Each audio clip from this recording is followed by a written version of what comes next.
Ever feel like you're putting in all this work, getting smarter, getting better at your job, but your paycheck is just stuck? Yeah, you're definitely not alone.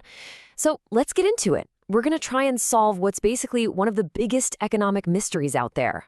It's a feeling that so many people have, right? And listen, this whole disconnect between how hard you work and what you get paid, it's not just in your head, it's a real, measurable economic trend. And today, we're going to peel back the layers and find out exactly what's going on. All right, so the mystery starts with this one kind of startling fact. For decades now, our productivity has been going through the roof, but our wages, they've pretty much flatlined. So what do we even mean by productivity? Yeah, let's break that down. Basically, productivity is just a way to measure efficiency. Think of it like this. How much value can a worker produce in 1 hour? That's it. And the thing is, for years now, we've been getting way, way better at it. I mean, think about all the incredible technology, the automation, the better ways of working we have now. Because of all that, the average worker today can create so much more value in an hour than someone could, say, 30 or 40 years ago. It's not even a debate. We are objectively more productive than we have ever been in history. And boom, this chart right here, it just lays the whole problem out plain as day. Just look at that gap. You've got productivity growth way up here, shooting for the stars, and then you have wage growth, just kind of stuck on the ground. This right here is the absolute core of the mystery we're trying to solve. So this is our first big clue, right? That old idea we all had, that if you produce more, you'll earn more. Well, it's just not the reality anymore. And that leads to the million-dollar question. If all that extra value isn't going into our paychecks, then where is it going? All right. Let's play detective. Time to follow the money. Because all that extra value we're creating, it doesn't just disappear, right?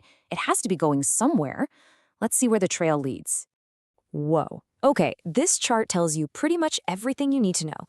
See that tiny, tiny little slice? That's worker wages. Meanwhile, the vast majority of all this new wealth is going everywhere else.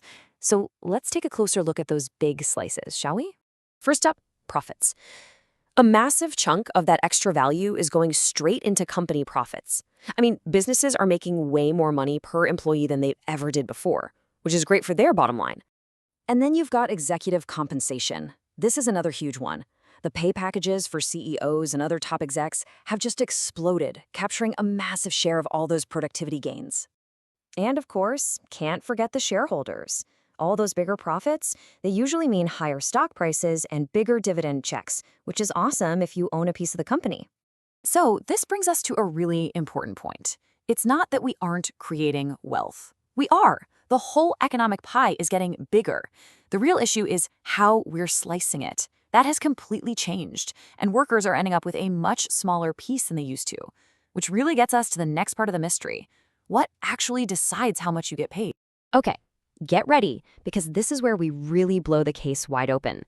If your pay isn't just about how productive you are, then what in the world is it about? The answer, it turns out, isn't about your output. It's about your power. You know, we're all taught this idea that pay is based on how hard you work. It's the classic myth. But the reality, the economic reality is, well, it's a lot more about power. Your salary is really a reflection of how much bargaining power you have. So what is this bargaining power thing anyway? Well, it's not just one thing. It's a mix of a bunch of stuff.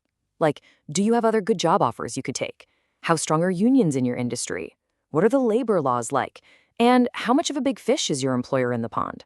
When all those things start to lean in the employer's favor, that's when wages just kind of get stuck. Okay, if you remember one thing, let it be this. Productivity determines how big the pie is.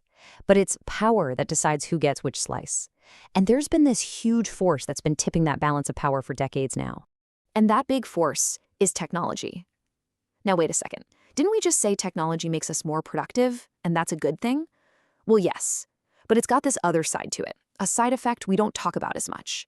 It's also been fundamentally shifting the leverage, the power, in the workplace. You can see how it works, like a chain reaction. Step 1. Automation increases. This means a lot of tasks that people used to do can now be done by machines. Step 2, that makes workers in some cases easier to replace. And what happens then? Step 3, the worker's power to negotiate for a higher salary goes down. And it's not just automation. Technology also makes the world smaller, right? It fuels globalization. So now it's super easy for a company to hire people from all over the globe. That suddenly makes the pool of available workers gigantic, which increases competition and, you guessed it, gives employers even more of an upper hand when it comes to setting wages. So you see, technology is this classic double-edged sword. On one hand, it's amazing for efficiency, for creating more wealth. Absolutely. But on the other hand, it can weaken the bargaining power of the very people using it. Which leads us to the final piece of our mystery. Why hasn't this corrected itself? Why does it just keep happening? Okay, so we've figured out what's happening and how it's happening. Now we need to tackle the why.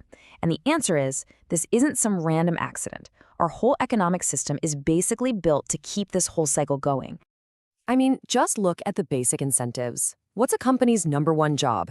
To make as much profit as possible for its shareholders. And how does the market reward them? By cutting costs. And what's one of the biggest costs for any company? Labor. See? There's just no built-in automatic reason for a company to share the wealth more evenly. And that brings us to the final crucial clue to solving this whole thing. Wages don't just go up on their own, even when the economy is doing great. They go up when there's pressure. Pressure from things like unions negotiating together, or from a really tight job market where companies have no choice but to compete for good workers by offering more money. So that's it. We've pretty much cracked the case. We know why pay isn't keeping up with productivity. The system isn't broken. It's actually working exactly how it was designed, for maximum efficiency. But that leaves us with this one last really big question to chew on. If the system itself is built for efficiency, not for fair distribution, then who is responsible for fairness? Now that is something to think about.